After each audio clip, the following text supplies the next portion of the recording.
Bendera dalam bahasa Arabnya ada dua. Satu ar-rayah, satu al-liwa. Ar-rayah, bendera kecil. Al-liwa, bendera besar.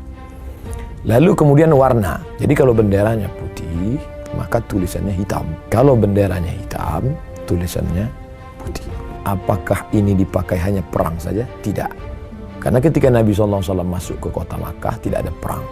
Ketika ada orang mengibarkan bendera itu, lalu kita berkata, ini kan bukan perang. Tidak perang pun, bendera itu juga dipakai sebagai simbol persatuan.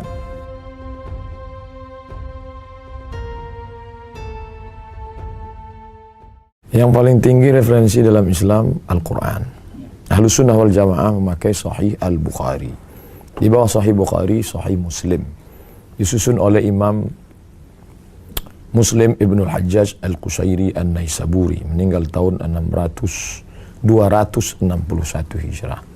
Kalau kita baca Sahih Muslim, kita tidak paham isinya, jangan terjemahkan sendiri, baca penjelasannya. Namanya Syarah Sahih Muslim.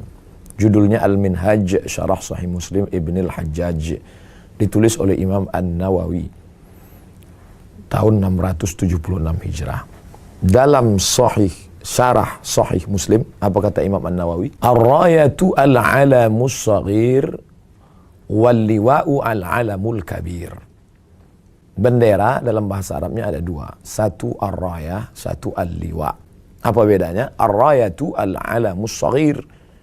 Rayah, bendera kecil yang dibawa oleh pasukan-pasukan kecil. Sedangkan pasukan besar itu ada satu bendera, namanya al-liwa'. Al-liwa' al-alamul kabir, bendera besar. Kita pasukan besar ini ada satu bendera khusus. Seluruh pasukan lihat di mana bendera, namanya al-liwa'. Sedangkan untuk satu panglima yang kecil-kecil, komandan pasukan kecil itu membawa namanya ar-rayah. Sudah jelas. Ar-rayah, bendera kecil. Al-liwa', bendera besar. Lalu kemudian warna. Dakhala Rasulullah sallallahu alaihi wasallam Makkah wa liwa'uhu abyad.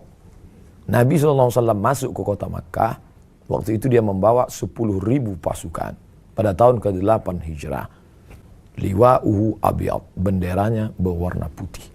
Jadi kalau benderanya putih, maka tulisannya hitam. Kalau benderanya hitam, tulisannya putih. Sudah jelas warnanya, sudah jelas fungsinya untuk apa? Menyatukan pasukan.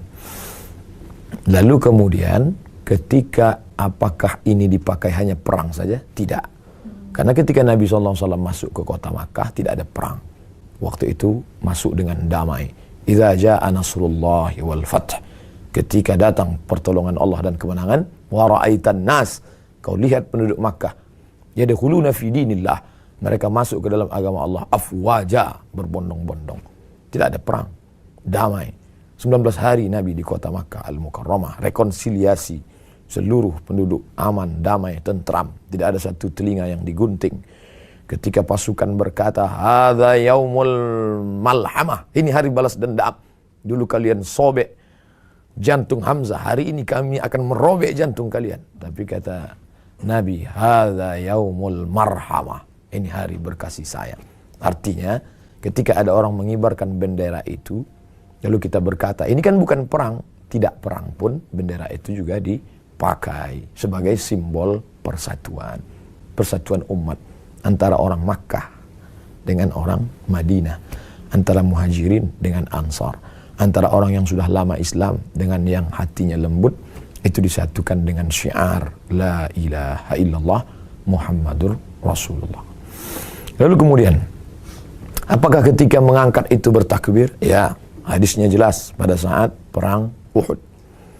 Ketika itu kita tahu perang Badar menang. La taqillu an 50,000 dinarin zahabiyyin. Perang Badar umat Islam memperoleh tidak kurang dari 50.000 keping uang emas dinar. 50.000 keping dinar. Satu dinar itu sekarang 4,25 gram. Jadi kalau 2 juta, maka 50.000 keping. 2 juta kali 50.000 keping. 100 miliar. Menang. Tapi pada tahun ketiga, kalah. Ini Jabal Rumat. pasukan sudah disusun Nabi 70 pemanah dari atas. Nanti kalau pasukanku di bawah kalah, kata Nabi, kalian tetap di atas. Andai pun menang, kalian juga tetap di atas. Jangan turun ke bawah. Tapi yang namanya manusia ketika melihat menang di bawah, tergoda, turun mereka. Kacau balau. Pasukan umat Islam hancur. Maka pasukan kafir Quraisy mau menangkap Nabi. Bagaimana mengecoh supaya pasukan Quraisy Makkah tidak mengejar Nabi? Bendera bermain. Maka diangkatlah bendera ke atas oleh Mus'ab ibn Umair.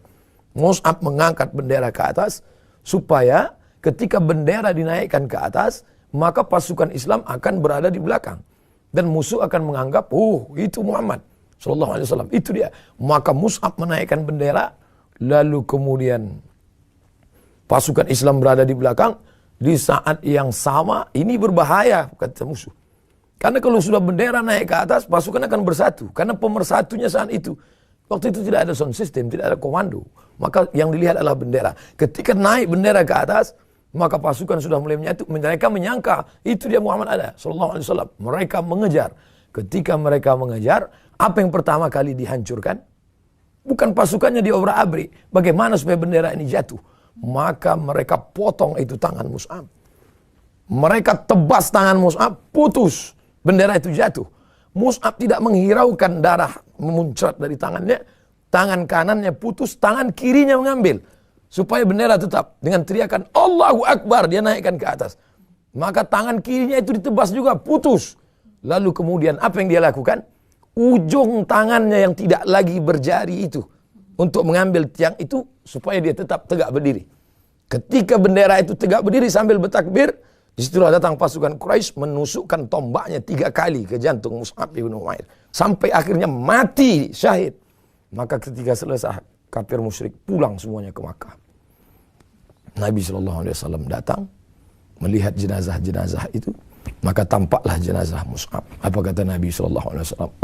Mus'ab, ketika kau hidup, tidak ada pemuda Madinah yang lebih ganteng. Rambutmu rapi. Tapi hari ini pakaianmu lusuh. Penutup jenazah Mus'ab hanya burdah, kain pendek. Ditarik ke kepala, terbuka kakinya. Ditarik ke kaki, terbuka kepalanya. Kata Nabi, tutup kepalanya.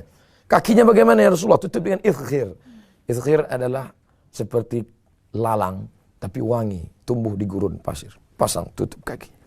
Begitulah Mus'ab mempertahankan bendera Rasulullah sallallahu alaihi wasallam.